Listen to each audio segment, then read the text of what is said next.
I'm Porter William, and I've been entertaining, event planning, and cooking for over 25 years. Finally, I get to share my secrets with you. No matter if you have a one-room apartment or a grand scale estate, we'll learn how to entertain from San Francisco to the beaches of Spain, from menu planning to tablescapes. I'll teach you how to entertain from the heart. From a memory, make a memory. Join me as we entertain the world one table at a time, next on Entertaining People. Welcome to Entertaining People. I'm Porter William, and this is where we teach you how to entertain worry-free every single day. Today, we're having a pizza party, and I know that every one of you have a memory from when you had your first bite of pizza. I know when I think back, I think about being with my brother and my parents at this great little pizza place in Whittier, California. It was called Me and Ed's, and we were about this high, my brother and I, and we would go up to this glass window that you could watch them make the pizza. And there's this little stepping stool. Of course, he was always taller than I was at that age, so I had to get on the stool, and my brother would boost me up on the stool, and we'd watch them in the back room behind the glass just making this pizza. They had the machine, and the dough would go through it, and they'd take this great ladle, and they did a big circle. They'd make this amazing circle of this beautiful red. I knew right from that very day that I'd have to learn how to make pizza. It's taken a lot of years to do it, and traveling all over the world to find out just the kind of pizza that I love. So I've called a bunch of friends of mine, and I've told them that we're having a pizza party. And they think that's what we're doing, that we're having a pizza party. They think I'm ordering in, and the pizza guy is gonna come ding dong and deliver. What they don't know is that they're making their own pizzas. And right here, in 30 minutes, we're gonna show you how to completely transform your entire kitchen into a real pizzeria. Of course, the first ingredient for any pizza is the sauce. And you know, on some days, I'm willing to actually chop the tomatoes and puree them and let it steep and simmer and boil and reduce and up and down and season and reseason for 6, 8, 10 hours. I'm sure you all have some grandparents who cook the best red sauces, but today it's really about making everything easy. So I've already got a beautiful sauce going, and I'm gonna show you that the whole thing is really from the store. I'm just gonna simply doctor it up. So tomato sauce is easy. Let's talk about our ingredients. We're gonna just make a base to our pizza. The first thing that we have is gonna be our canned tomato sauce already. We're also gonna be using a can of crushed tomatoes to add a little bit of texture, and a can of tomato paste. Any brand will work. Can't go wrong with your favorite store-bought brand of sauce. The great thing about this pizza party is there are only 3 cooked ingredients. And we've already got our first one going, which is the sauce. The second one is gonna be our Italian sausage. We definitely want this pre-cooked and ready to serve. I never trust putting a raw sausage on top of a pizza. So go ahead, we're gonna cook that up, and then we're also gonna sweat down some wonderful red onions with balsamic. And I've already have these pre-chopped, so it's just as simple as me grabbing a skillet from my stove, bringing it over. We're gonna start with the onions. They take the longest. Let's begin with a little bit of olive oil. Love using this. And we'll just grab our red onions, pop those in.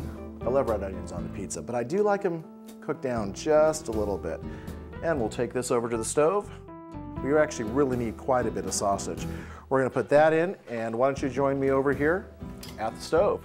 We are working with our sausage, gonna start to saute that up. We'll take our heat all the way high, and our red onions are starting to bloom right here. That's the sound that we're looking for. A little bit more heat.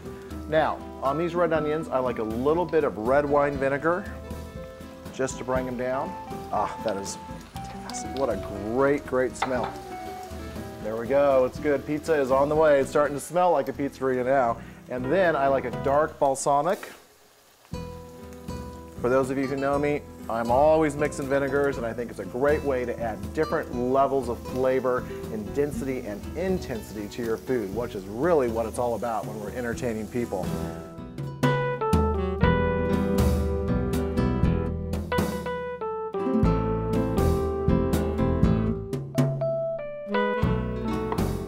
I'm just finishing chopping up some mushrooms to go on the top of our pizzeria. This is gonna be so fun. Cutting out a 100-year-old chopping block, which I love. This is from Europe. Beautiful.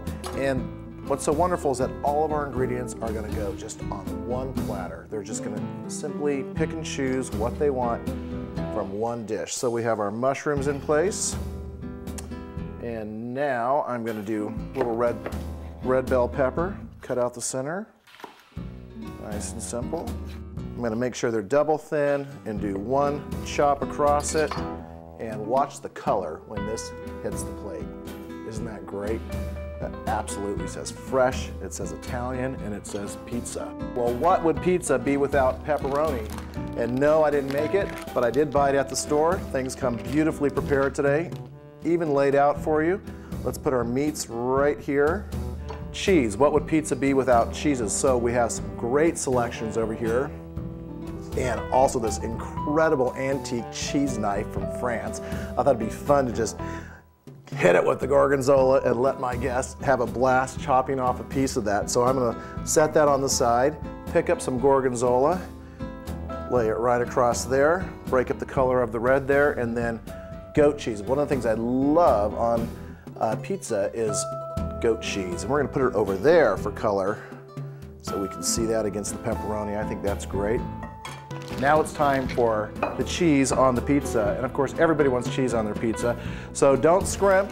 Again, wonderful opportunities at your grocer for pre-shredded Italian blends. I want them to see mounds and mounds of cheese. This is what it should look like. I love that.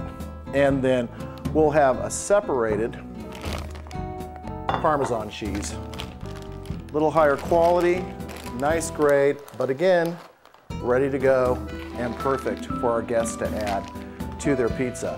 That's it for putting the toppings together. In just a minute, we're gonna check on our stove, our onions, our sausage, and our sauce, and we should be ready to turn this kitchen into a pizzeria.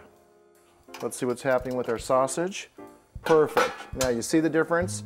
We've rendered all that fat. We're gonna continue to break that up. I think that's gonna be wonderful. Let me show you a little trick. I know a lot of you drain items on paper towels, and that's fine. It works well, but one of the things I love to do is just to pour it over a splatter screen with a plate below. And then when you pick it up, you can actually transfer the food. All right, last was our balsamic onions. Perfectly browned, and in fact, those can come right off the stove, right onto our platter. It's just that simple. Right on the platter. Oh, they're gonna love chewing. We're gonna break up some of those big daddies, but that's okay. Didn't you always love doing like the big hunk of sausage on your piece of pizza? And I know everybody says they don't do it, but everybody I spy is the best piece of pizza that comes out on the pie. When they open up that box, you're like, oh, that's the one I want. For me, it's always one with a big old chunk of whatever I'm into right at the time. More ingredients to come. What would a pizza be without olives? I already have one can in here drained, and I'm gonna add one can with the liquid. It just keeps them a little bit fresher while we're adding to our great bounty of ingredients. This is so much fun. We've got our California olives. Those are wonderful. We have a beautiful, beautiful Greek olive marinated right in front. I'm gonna add some marinated artichoke hearts right from the jar in any store. These are gonna be great with the goat cheese. I have one friend who I know is gonna want a goat cheese, artichoke heart, and garlic pizza. I know he's gonna do that, no question about it. And the last one is just gonna be a beautiful Mediterranean mix of olives that look fantastic. Get it high, all of that in there. Isn't that beautiful? We're setting this right in front of you. Our platter's coming together. The last thing we need to do is to bring our sauce forward, and this is ready to go. And let's just see, never let a sauce go out. Pretty good, a little bit of salt actually. So at this time, you're gonna correct the seasoning. Remember we talked about, we have a lot of tomatoes in here and they can handle a lot of flavor, a lot of herbs, lots of spices. Can never be without the pepper. And this tomato can absolutely handle it. Careful when we pour, but this is gonna be a stunning service, and we're gonna put all this beautiful sauce into that antique. You see those garlic cloves going in there?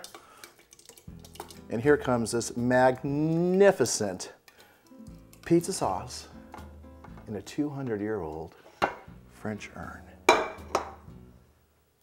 That is entertaining people. Oh, I'm not picking out new tile or granite for my floors, and I'm certainly not a mason, but what I am going to do with this $1.99 piece of granite, I'm going to transform my range into a pizzeria pizza oven. So go down to your local tile supplier and pick up a square of granite. Get as many as you have for your burners and as many as you have for your oven racks, and we're going to heat up these stones. Now I want to show you, there's a shiny side typically, and then the bottom side, which is dull. We've washed these, and watch what we're going to do. On each and every burner on my stove, I'm going to simply put a granite tile. So fun.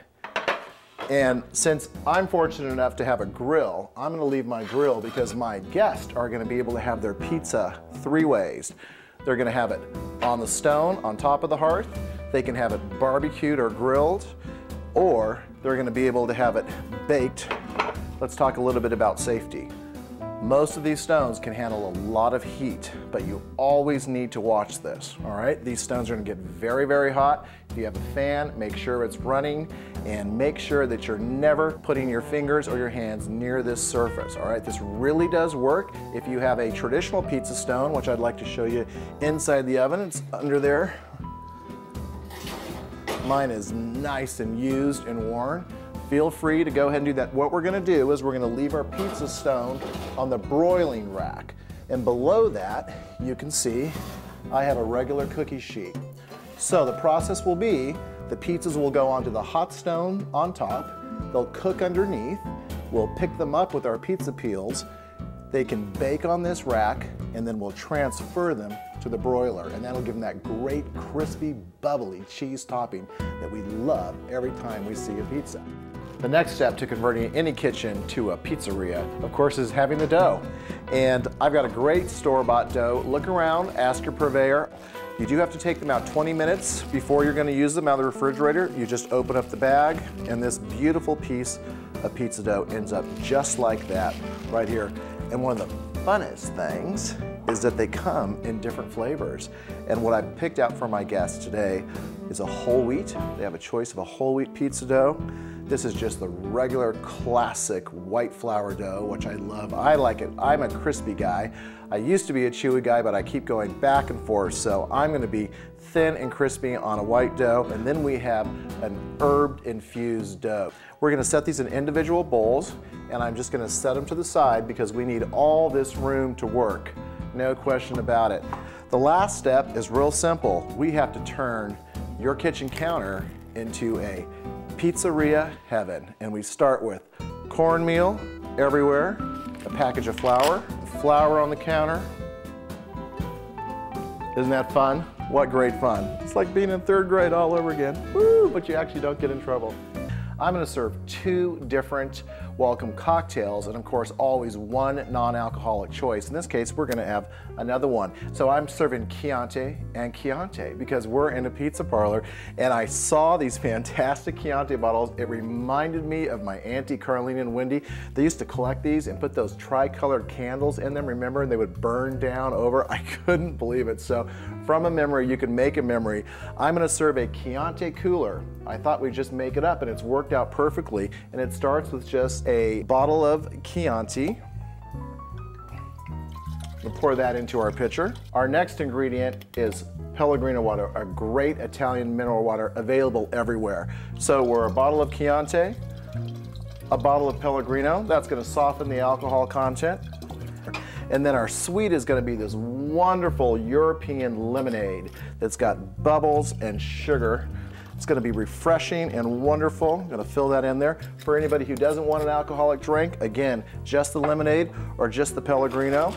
I'm gonna add some ice right on the top. Look at that fizz, I can hear it from here. Pizza party happening right now, right here. And the last thing is just some fresh citrus, squeeze right over the top, pour it in. The first, and I think the only, Chianti cooler. For those who want the traditional, we're gonna have a beautiful bottle of Chianti. I am gonna be serving the cooler in the tall tumbler glass, right? And just to be casual, the regular Chianti in a nice low casual glass. And just a note about these wines, both of these wines We're all under $6 a bottle. So we have our Chianti cooler, our non-alcoholic choices, and our regular Chianti, and we are now ready for our pizza party. Well, no pizzeria is complete without chef's hats. And my guests, they're gonna either love me or hate me for this, but here's what we're gonna do. They have a complete surprise waiting. Go to your local restaurant supply, buy these hats, and let me show you exactly how you organize the kitchen, because when you're gonna manage a crowd like this, you need organization. And we can only have probably 2 people at the most at the same time making their pizzas, and we have limited space on our oven. So again, you always hear me say Noah's Ark, 2 by 2, grab the paper hat, get a black pen, and on the inside, just write number 1. Just like I did, okay? And then do number 2, 3, 4, 5, 6, 7. And the way we're gonna get it started is to say, who has hat number 1 and number 2, we're gonna call them to the hearth and they'll start making pizza. Hey guys, come on in. How about a Chianti cooler to get you started? Thank you, wonderful. Okay, and a cooler. Tony. How about some pizza?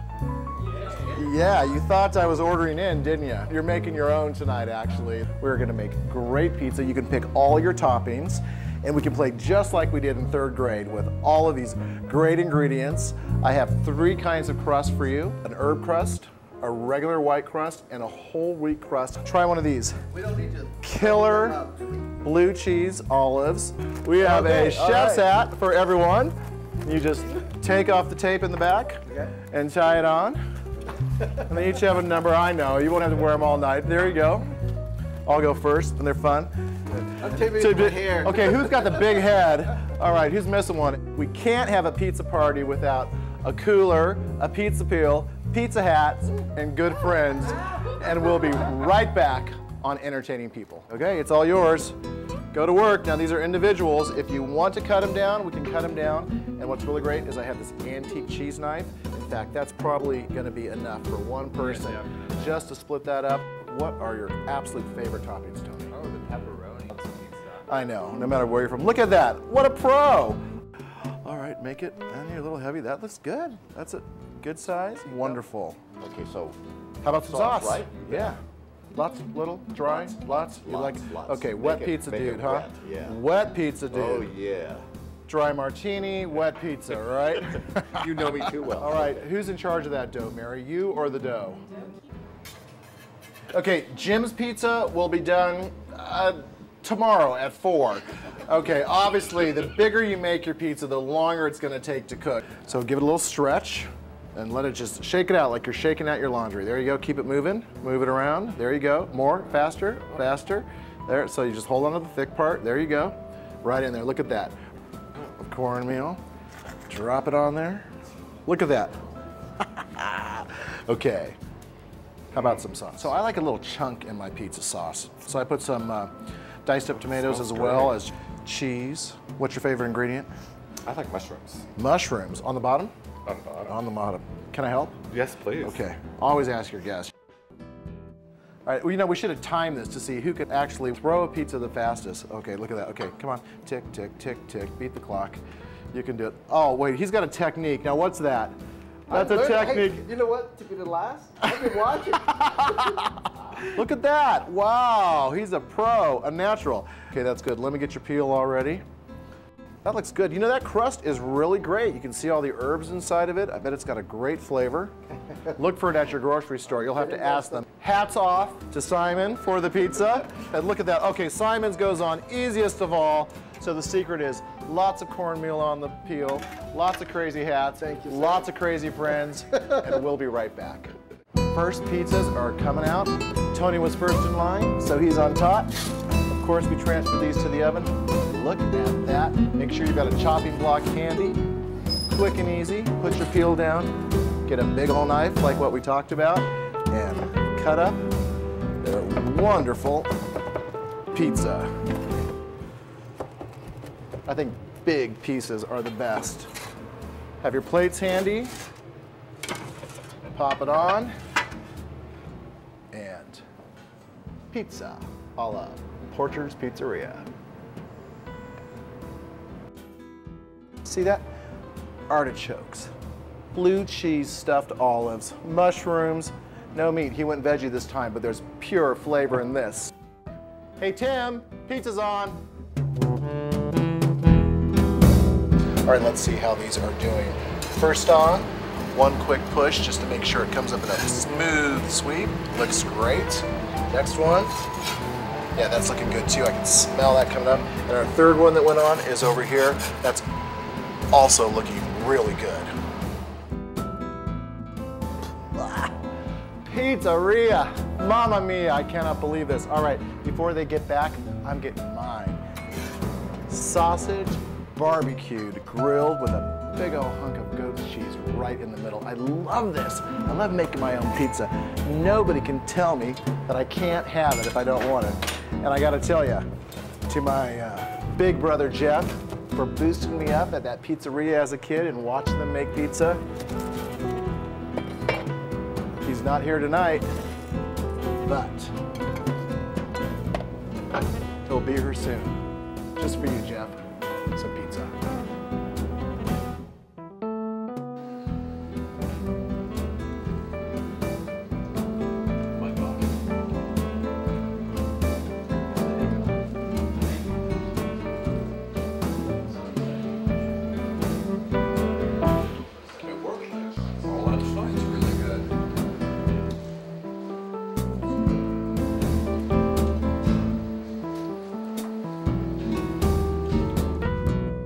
Well, I tell you what, hats off to all of us. Another great aftermath of a super pizza party. Make your kitchen into a pizzeria, pour a Chianti cooler, have some great friends around. You can hear them. They're all having a blast in the back, and I've had such a great time being with you. Once again here on Entertaining People. Until next time, I'm Porter William, and everybody, arrivederci!